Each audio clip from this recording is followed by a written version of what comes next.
আল্লাহ যারে পছন্দ করে বেশি তার পরীক্ষাও। আসাদুন নাসি বালাআন আল আম্বিয়া। এই পৃথিবীতে আল্লাহ সবচেয়ে বেশি বালা মুসিবত দিয়ে পরীক্ষা করেছেন নবীদের, কারণ নবীরা আল্লাহর কাছে কম প্রিয় না বেশি প্রিয়।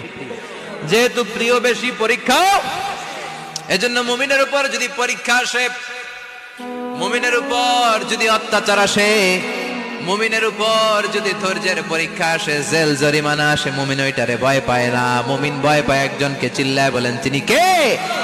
কারণ আল্লাহর ঘোষণা ওয়ালা তাহিনু ওয়ালা তাহজানু। ঘোষণাটা কার?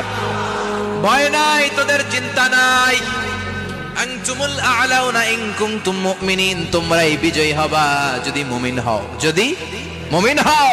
এজন্য ধৈর্যের পরীক্ষা দিতে হবে, আল্লাহর উপর তাওয়াক্কুল করতে হবে, অত্যাচার আর জুলুম আল্লাহর নামে সহ্য করে যেতে হবে। চিল্লায় বলেন ঠিক কিনা?